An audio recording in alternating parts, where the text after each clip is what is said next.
नमस्कार। उड़ान IAS academy के छत्तीसगढ़ समसामयिक प्रश्नोत्तर श्रृंखला में मैं सुधीर वर्मा आप सभी का स्वागत करता हूं। इस श्रृंखला में हमने प्रयास किया है हाल फिलहाल की सभी समसामयिक घटनाक्रमों को आप तक प्रश्नोत्तर के माध्यम से पहुंचाए जो कि आपके एग्जाम के लिए महत्वपूर्ण साबित हों। पर आज की प्रश्नोत्तर श्रृंखला प्रारंभ करने के पूर्व आपको बता दें कि पिछले 9 वर्षों की निरंतरता का पालन करते हुए उड़ान आईएएस अकादमी पुनः एक बार आपके लिए लेकर आया है CGPSC pre online test series.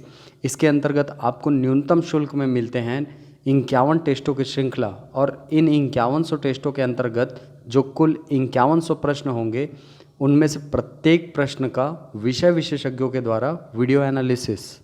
साथ ही छात्र हित को ध्यान में रखकर हमारे संस्थान ने कुछ विशिष्ट पुस्तकों का प्रकाशन किया है जो CGPSC प्री, मेंस और अन्य सभी भर्ती परीक्षाओं के लिए समान रूप से उपयोगी हैं।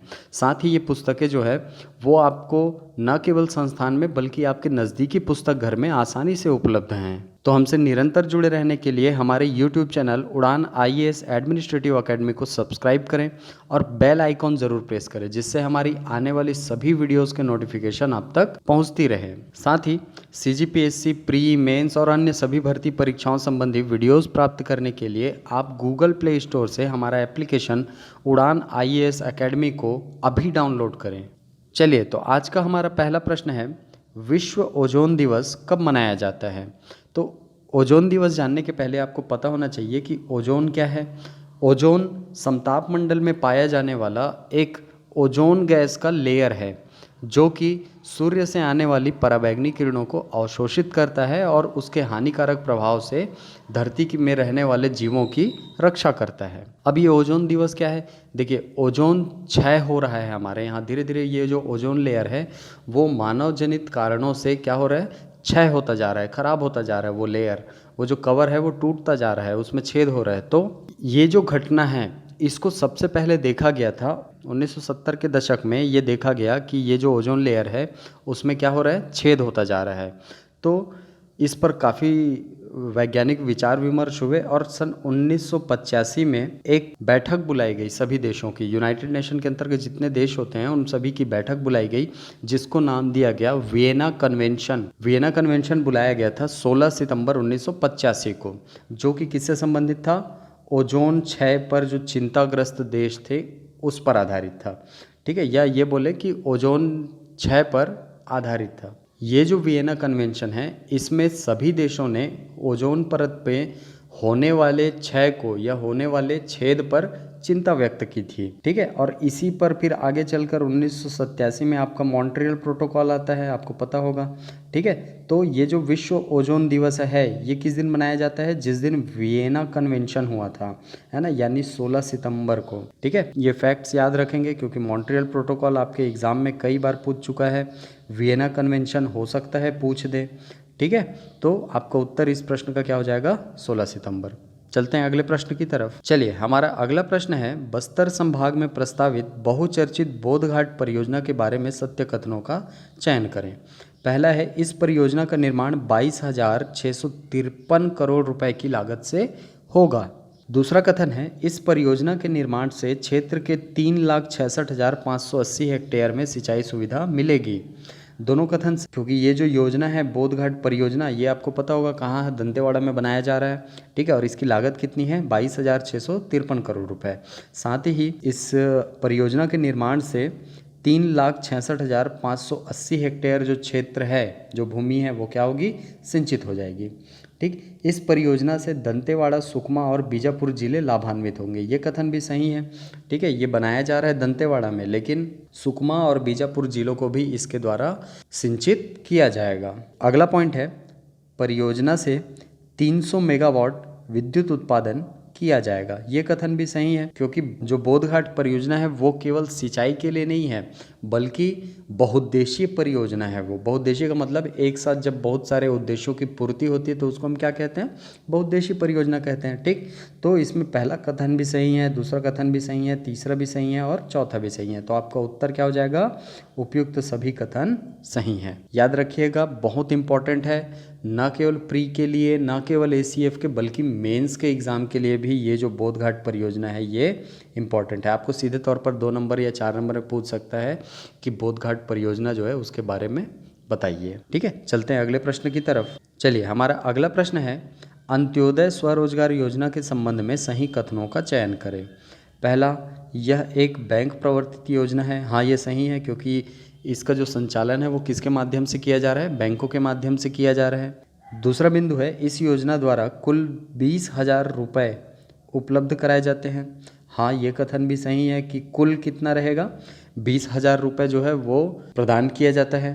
और तीसरा है, लोन की राशि में 10,000 रुपये ऋण के रूप में दी जाती है। हाँ, ये कथन भी सही है कि ऋण के रूप में। देखिए, ये जो 20,000 है ये 2 भागों में बंटता है। 10,000 रुपये जो है वो ऋण के रूप में, और बाकी जो 10,000 रुपये है वो किसके रूप में? अनुदान के रूप में दिया जाता है। ठीक है, और सबसे पहली बात कि ये जो अंत्योदय स्वरोजगार योजना है ये किसके लिए चलाया जा रहा है? जो फुटकर विक्रेता है, चिल्लर विक्रेता हैं, है ना, उनके लिए चलाई जा रही एक योजना है। ठीक है, उनको इसके माध्यम से ऋण उपलब्ध कराया जाता है। ठीक, तो आपका उत्तर हो जाएगा ऑप्शन नंबर डी, उपयुक्त सभी कथन सही हैं।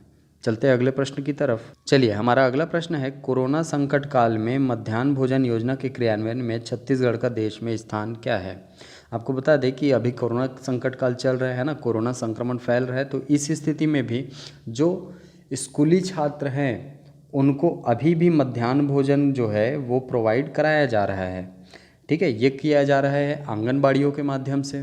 ठीक, और इसमें राज्य ने प्रथम स्थान प्राप्त किया है। याद रखिएगा इसको कि कोरोना काल में भी जो मध्याह्न भोजन योजना के क्रियान्वयन में छत्तीसगढ़ किस स्थान पर है? पहले स्थान पर है।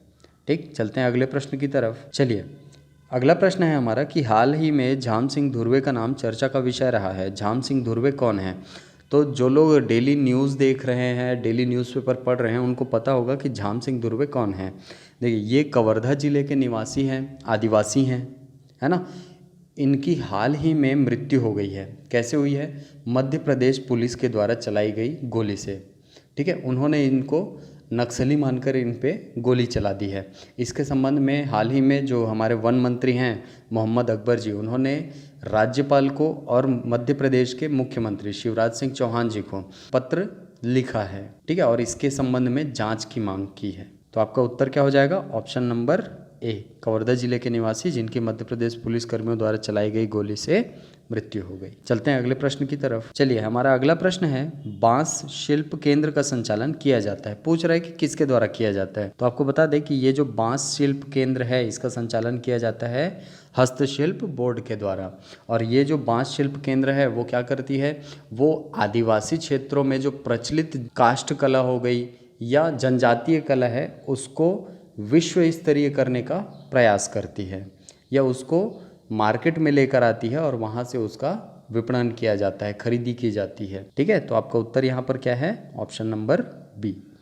चलते हैं अगले प्रश्न की तरफ। चलिए, हमारा अगला प्रश्न है, ठोसा माला क्या है? ऑप्शन में है आपके पास जनजातीय आखेट का हथियार, जनजातीय पर्व, जनजातीय बर्तन, जनजातीय आभूषण।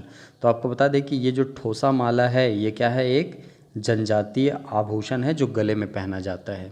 ठीक है, अभी हम लोग हाल ही में पढ़े थे कि जो जशपुर है वहाँ पर एक पुरातात्विक संग्रह बनाया जा रहा है और वहीं पर आदिवासी संस्कृति से संबंधित चीज़ों को संग्रहित किया जाएगा। तो उसमें ये जो ठोसा माला है वो भी एक वस्तु है जिसका संग्रहण उस आदिवासी संग्रहालय में किया जाएगा। ठीक, चलते हैं अगले प्रश्न की तरफ। चलिए, हमारा अगला प्रश्न है, जशपुर में नवनिर्मित आदिवासी पुरातत्व संग्रहालय में किस काल के भारतीय सिक्कों का संग्रह रखा जाएगा?